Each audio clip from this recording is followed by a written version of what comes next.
ओम शांति। बच्चों की परवरिश कैसे करें कि दूसरे पार्ट में आप सभी ब्राह्मण आत्माओं का स्वागत है। तो बच्चों की परवरिश के अंदर हमें किन बातों का ध्यान रखना चाहिए। अभी तो हम छोटे बच्चों की वैसे बात कर रहे हैं और बड़े बच्चों को भी बीच में लेते जाएंगे। तो छोटे बच्चों की परवरिश में मेन बात जो ध्यान में रखनी चाहिए वह यह आती है कि जैसे ही वह स्कूल से आता है तो आप उसको किस तरह की बातें पूछते हो, आपके प्रश्न कौन से होते हैं, यह बहुत महत्वपूर्ण होते हैं। क्योंकि आपके वही प्रश्न होते हैं। जैसे वो वापिस आया तो आप बोलोगे कि या तो कि तुमने टिफिन खाया कि नहीं खाया, तुमने टिफिन किसी को दे तो नहीं दिया, है ना। फिर बोलेंगे आज मैम ने तुम्हें क्या लिख करके दिया है। या फिर कोई टेस्ट हुआ होगा तो आप उससे पूछोगे कि तुम्हारे टेस्ट में नंबर कौन कितने आए हैं, है ना। आज तुमने शैतानी तो नहीं करी, है ना। और कपड़े गंदे कर दिए होंगे तो चिल्लाने भी लग जाओगे कि तुम्हें बिल्कुल ध्यान नहीं है, कैश नहीं है, कपड़े भी सारे गंदे कर कर लाए हो, है ना। तो ऐसे प्रश्नों से ही बहुत बड़ी दुविधा होती है। क्योंकि जब आप कहते हो और तुम्हारे से ज्यादा नंबर किसने लाए, है ना, कंपैरिजन वाले भी प्रश्न पूछते हो। ऐसे प्रश्न जब पूछते हो तो बच्चे का मानसिक विकास तो बिल्कुल नहीं होता है। और जो जब मन का विकास नहीं होगा, उसकी चेतना का स्तर नहीं बढ़ेगा तो भविष्य में फिर उसकी हालत कैसे होगी। अभी तो हमने उसको सिखाना है, अभी तो बीज है, अभी तो नींव है, अभी हमें उसको सिखाने की बहुत ज्यादा जरूरत है। लेकिन बचपन में ही उसकी पेरेंटिंग की आवश्यकता है। जैसे छोटा पौधा होता है तो उसको बाहर आसपास में सब लगा देते हैं ना, ताकि वो कोई सभी चीजों से बचा रहे, सभी चीज से सुरक्षित रहे, है ना। लेकिन अगर पास में जो छोटा सा बाड़ा उसके लिए बनाया है, अगर वो हटाएंगे नहीं तो बड़ा भी नहीं हो पाएगा वो पौधा, है ना। तो समय पर सुरक्षा भी जरूरी है, लेकिन समय पर हटाना भी जरूरी है। तो बचपन में जब इतना छोटा है तो उसको हमें इस तरह के प्रश्न पूछने के बजाय अगर 2 5 7 10 प्रश्न आप इसको वाजिब प्रश्न पूछो, बिल्कुल सही प्रश्न पूछो, तो उसका मानसिक विकास होगा। तो उसको किस तरह से पूछना चाहिए, कौन सी ऐसी बातें हैं जो उसको पूछनी चाहिए जिससे उसके अंदर मन का यानी आत्मिक उन्नति हो जाए, चेतना का विकास हो, अच्छे संस्कार उसके अंदर आए। तो पहले आप उसको पूछ सकते हो टिफिन खाया नहीं खाया ये मत पूछो, अपना टिफिन किसको दे तो नहीं दिया ऐसा मत पूछो। और उल्टा पूछो कि आपने टिफिन आज किसके साथ शेयर किया था, है ना, आपने आज किसके साथ शेयर किया था, ऐसा पूछो। और खुशी के भाव से पूछो। अगर उसने टिफिन किसी के साथ शेयर किया होगा तो वो आपको बताएगा और उसके दिल में ख्याल आएगा कि वास्तव में शेयर करना यानी गिविंग यानी देना कितनी बड़ी बात होती है, उसके महत्व को समझेगा, है ना। आज किसके साथ शेयर करना उसको सिखाओ। आप कमाते क्यों हो, बच्चे में अच्छी आदत डालने की। हम देखतापन वाले दातापन के जब उसके शेयरिंग का महत्व पता चलेगा तो घर परिवार में 2 भाई 3 भाई बहन भी अगर साथ में होंगे तो वह उसके अंदर भी शेयरिंग की उसके अंदर भावना बढ़ेगी, है ना। नहीं तो आप उसको सिखाई यही रहे हो, है ना, किसी को टिफिन मत देना, है ना। तो ये तो सारा गलत इम्पैक्ट पड़ रहा है। तो आपका प्रश्न क्या पूछना होना चाहिए कि आपने टिफिन किसके साथ शेयर किया, है ना। फिर पूछो आपने उसकी किसकी मदद करी, आज किसकी आपने हेल्प करी, है ना। तो वो बात आप पूछ सकते हो, तो उसको हेल्प का भी पता चलेगा कि आपने आज किसी की मदद करी क्या, है ना। तो वो बातें भी पूछो, है ना। इसके बाद ये मत पूछो कि अगर कोई नंबर भी आए तो उसको ये पूछो कि आपके पिछले टाइम से नंबर अभी बढ़िया आया है क्या। ये मत पूछो कि उसके साथ क्लास में कोई लड़का है तो उसके कंपैरिजन में आपके बढ़िया नंबर आए नहीं आए। वो कंपैरिजन वाला मत करो। अगर तुम कंपैरिजन की भावना डाल रहे हो तो होगा क्या, सबसे पहली प्रॉब्लम तो ये होगी कि कंपैरिजन की भावना जब उसके अंदर डाल रहे हो कि तुम्हारे उस दोस्त के तो 90% आए, तुम्हारे 85 आए, वो दूसरा जो गली में पड़ोसी का लड़का है उसके भी इतने आए, तुम्हारे इतने आए, तो कंपैरिजन की भावना होगी तो वो हमेशा हीन भावना में रहेगा और आपका भी कंपैरिजन ही करेगा फिर कि देखो उसके मम्मी तो कितना उसको अच्छा रखती है, उसके पापा तो कितना पैसे कमाते हैं, मेरे पापा तो बहुत पैसे कम कमाते हैं। तो आप सिखा ही रहे हो कंपैरिजन की बातें, है ना। कंपैरिजन वाला कभी सुखी रह ही नहीं सकता, वो सदा दुखी रहेगा, है ना। तो उसको कंपैरिजन की भावना सिखानी कौन सी है, किससे कंपैरिजन आप सिखाओगे। कंपैरिजन सिखाओगे खुद के साथ, खुद के साथ मना कि तुम्हारे पिछले टाइम में जितने नंबर आए थे क्या उससे नंबर अच्छे आए क्या, तो उसके अंदर भावना क्या बैठेगी, अगर पिछले टाइम उसने 70 लाए तो अब की बार अगर 72 भी लाया है तो उसके लिए बहुत अच्छी बात है ना। उसको आसपास से कंपटीशन मत कराओ। अब एक बात बताओ, जैसे मारुति 800 गाड़ी है, उसको अगर स्विफ्ट डिजायर से दौड़ाएंगे, उसके साथ कंपटीशन कराएंगे, बहुत जबरदस्ती कराएंगे, उतना तेज दौड़ाएंगे, तो मारुति 800 का इंजन क्या हो जाएगा, बोले जाएगा। तो हर एक इंसान की एक अपनी क्षमता है, बौद्धिक क्षमता अलग अलग है ना, लेकिन उसके तो अपने को मानसिक क्षमता को बहुत ऊंचा बनाना है, आत्मिक चेतना को ऊंचा बनाना है, और आत्मिक चेतना वाला जो ऊंचा बनेगा वह तो लाइफ में कुछ भी कर सकता है, कोई नंबर कोई मायने नहीं रखता है। तो आपका पूरा ध्यान उसकी चेतना के स्तर पर बढ़ाने का होगा। बौद्धिक क्षमता में ठीक है, नंबर कम भी लाया ज्यादा भी लाया तो कौन सी तुम्हें भी बचपन में ज्यादा नंबर लाए करके भी कोई जरूरी तो है नहीं कि वही इंसान सक्सेसफुल हो गया हो, है ना। तो अपनी क्षमता के अनुसार अपने खुद से वह कंपटीशन करे, तो आपको इस बात का बड़ा ख्याल रखना चाहिए, है ना।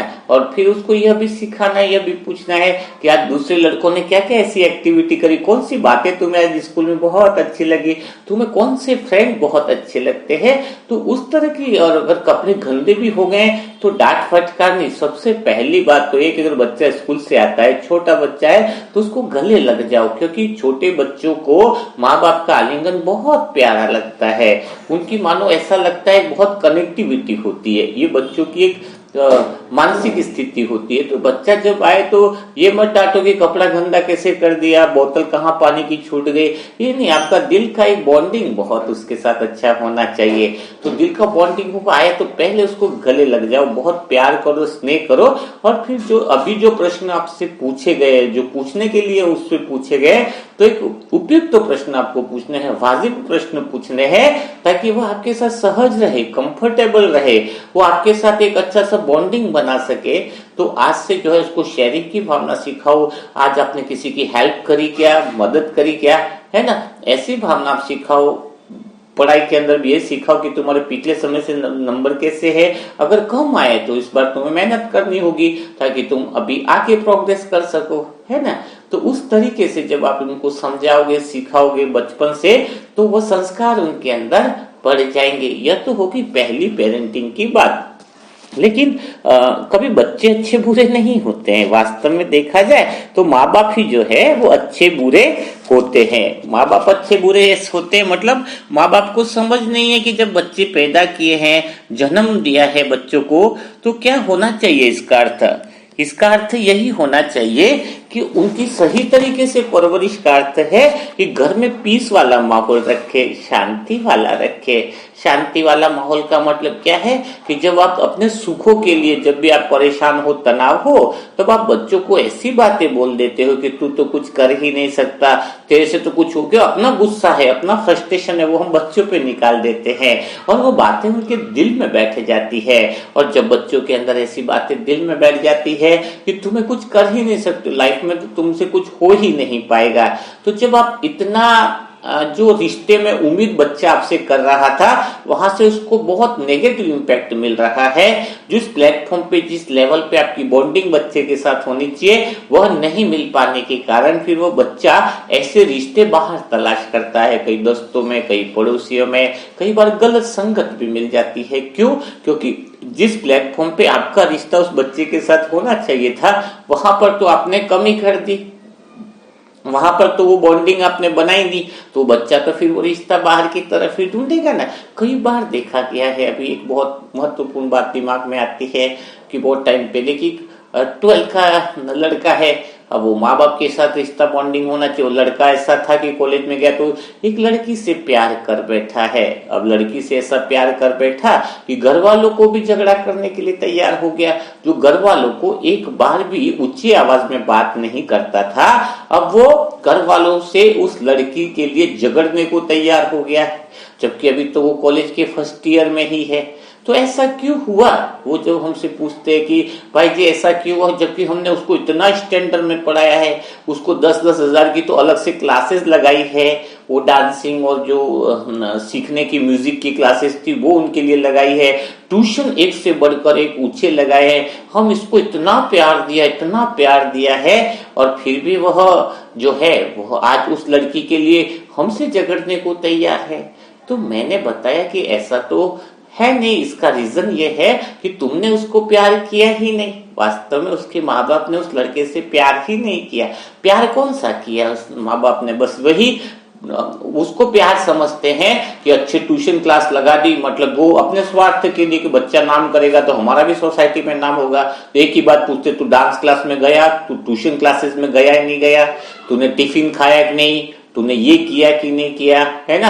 अभी तुम्हें बहुत अच्छे से पढ़ाई करनी है, उन्होंने इतने नंबर लाए, इस बार तो तुम्हें बहुत ऊंचे नंबर ला करके दिखाने हैं। तो आपने तो उससे तो प्यार ही नहीं किया, बस संसाधन उपलब्ध करवा दिए, आपने साधन उपलब्ध करवा दिए, उसको थोड़ी प्यार कहते हैं। और ऊपर से बर्डन और डाल दिए कि तुझे ऐसा करना है, तुझे वैसा करना है, मानो उसकी मुक्ति को ही छीन लिया है। हर एक इंसान पहले स्वतंत्र रहना चाहता है। तो आपका ये दबाव, ये प्रेशर ही, जिसको आप प्यार समझ रहे थे कि हम बहुत ज्यादा खर्चा करके उसको सुविधा दे रहे, उस सुविधा की आवश्यकता है। कभी आपने उसको ये कभी बोला क्या कि तू जो है जैसा है वो हमें बढ़िया लगता है, तेरे नंबर कम भी लाएंगे तो हम तेरे से वही प्यार करेंगे? नहीं, आपने तो कंडीशन रखी हुई है उसके लिए, है ना? तो तभी कोटा वगैरह में देखो कितने सुसाइड केस होते हैं, है?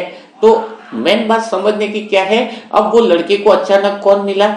वो लड़की मिली कोई सी भी। अब वो लड़की क्या कह रही है उसको, तू पढ़ाई करे नहीं करे, तू जो है जैसा है मुझे बढ़िया लग रहा है, तेरा नाक बहुत बढ़िया लग रहा है, तेरी अदाएं बहुत प्यारी लग रही है।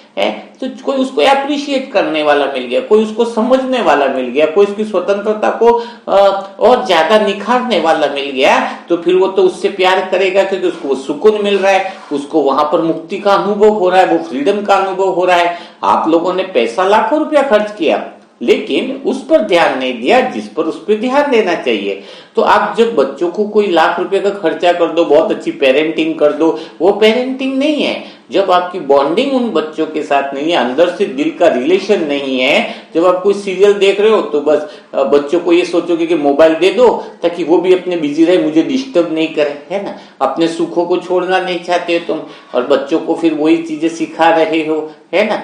तो यह सारी जो बातें हैं, बच्चों को प्यार स्नेह देना, उनके साथ बातें करना, उनके साथ अंडरस्टैंडिंग बहुत अच्छे से होनी चाहिए कि वो किस तल पर सोचते क्या हैं। बाहर की बातों पर मत देखो, बच्चे अंदर से सोच क्या रहे हैं, उसकी सोच पर थोड़ा बहुत विचार आपको करना चाहिए कि इस समय वो किस रिश्ते की जरूरत को महसूस कर रहे हैं। यह बात बहुत अच्छे से ध्यान रखनी होगी। तो ये थोड़ा सा अटेंशन देंगे। व्हाट्सएप पर अभी 1-2 के प्रश्न आए थे, एक का प्रश्न आया था, आप भी अपने प्रश्न भेज सकते हैं कि मैं बच्चों के लिए, बहुत छोटे बेटी है उनके लिए बहुत मेरी नेगेटिव फीलिंग आ जाती है, डर की फीलिंग आ जाती है, तो क्या करूं, है ना? बहुत डर लगा रहता है। और लिखा भी है कि कई बार तो जो मैं सोचती हूँ वही बात हो जाती है ना? तो ऐसा कुछ है नहीं। देखो, विचार तो हजारों आते हैं, विचार आने से वो घटना हो नहीं जाती है। अगर कोई बोले कि मैं कलेक्टर बन रहा, तो कलेक्टर तो वो बनेगा नहीं जब तक वो एक्शन नहीं करेगा। अगर विचार आने से ही होता तो कोई बोल रहा है मैं अरबपति बनूंगा, तो क्या अरबपति वो बना? नहीं बना। सोचने से तो कोई अरबपति बना नहीं आज तक। तो जब पॉजिटिव विचार पूरे तरीके से मैनिफेस्ट नहीं होते हैं तो नेगेटिव विचार कैसे मैनिफेस्ट हो जाएंगे, है ना? आप खुद प्रैक्टिकली पूछो ना अपने आप से, खाली विचार से ही होता तो बाबा का हमें कर्म योग तो सिखाते नहीं, कर्म तो करने की जरूरत ही नहीं पड़ती, एक्शन तो करना ही नहीं पड़ता। लेकिन बाबा ने तो कर्म मेन महत्वपूर्ण बताया, धारणा महत्वपूर्ण बनाई है कि अगर तुम्हें देवता बनना है तो खाली संकल्प नहीं, संकल्प के अनुसार तुम्हारे उस संकल्प पे कर्म होने चाहिए। तो जितने विचार हैं वो किसी भी कामनावश या इतने जन्म के संस्कारवश विचार आ सकते हैं, उन विचारों को महत्व देने की जरूरत नहीं है तुम्हें। बिना एक्शन के तो कुछ होना ही नहीं है। तो ये सारी गलत फहमियां हैं, आपके वहम है ना? अगर बुरा विचार सोचने से वो विचार हो जाते तो फिर उसकी वजह तुम अच्छे विचार सोचो, वो भी तो होना जाना चाहिए ना। तो जब अच्छे विचार सोच रहे हो वो अगर सब नहीं हो पाते हैं तो नेगेटिव विचार सोचो, वो भी बुरा नहीं होने वाले। लेकिन आप क्या कर रहे हो, एक आध बार कुछ नेगेटिव विचार सोचा वैसा ही हो गया, इसका वो सहयोग की बात है। लेकिन ऐसा कहीं होता नहीं है। कोई बोलेगा मैं उसका मर्डर कर रहा, तो मर्डर कोई सोचने से तो होगा नहीं, चाकू लेके जाएगा, पिस्तौल लेके जाएगा तभी तो मर्डर होगा, यानी एक्शन में तो आना ही पड़ता है। तो किसी भी कोई भी विचार मैनिफेस्ट तब तक नहीं होता है जब तक एक्शन नहीं लाते हैं। तो इसीलिए तुम्हें प्रैक्टिकल में रहना होगा, ये अंधविश्वास की चीजें निकालनी होगी। नेगेटिव विचार जो आते हैं उसको बिल्कुल, जैसे कोई गार्ड होता है तो वो क्या करता है, गेट पर आने जाने वाले लोगों को देखता है, वैसे ही तुम्हें खाली अपने विचारों को देखना है, लेकिन उस विचार को महत्व नहीं दोगे तो विचार आकर चला जाएगा। लेकिन जब तुम इस विचार को पकड़कर गहराई से सोचने लग जाते हो तब प्रॉब्लम होती है। तो पहली काम तो यह करना है कि उस विचार को पकड़ना नहीं है, अंधा नहीं बनना है, और उस विचार को आए तो क्या करना, दबाना भी नहीं है कि नहीं आए,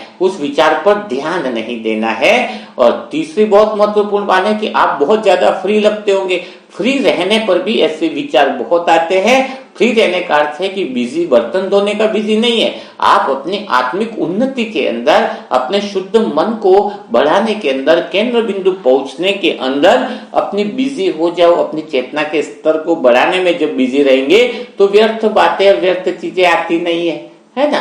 तो अपने आप को बिजी रखना है पहला, और दूसरी बात उन विचारों पर पकड़ना नहीं है, न तो इन विचारों को दबाना है, न इन विचारों को ध्यान देना है। और ये गलत फहमी निकाल देनी है कि सोचने से कुछ हो जाता है। सोचने से कई बार किसी का बच्चा लेट आया आधा घंटा तो वो सोचने लग जाए कहीं एक्सीडेंट तो नहीं हो गया, क्या कभी देखा है आपने एक्सीडेंट हुआ है, नहीं, तो मन का वहम लगता है। क्यों? क्योंकि सोचने से कुछ होता ही नहीं है ना, वो तो नेगेटिव विचार है। कोई घटना हमने देख ली, अखबार में देख ली, उसका बच्चा लेट आया था तो उसका एक्सीडेंट हो गया, तो वो हमारे प्रिंट अप हो जाता है और वही विचार हमें आ जाते हैं। जैसे किसी गली में गए और हमने पढ़ा कि अखबार में सुबह पढ़ा कि वहां पर गली में जाने पर रात को कुत्ते ने काट लिया, और ऐसा जबरदस्त काटा कि पूरे उसके बहुत ज्यादा टाके लगे।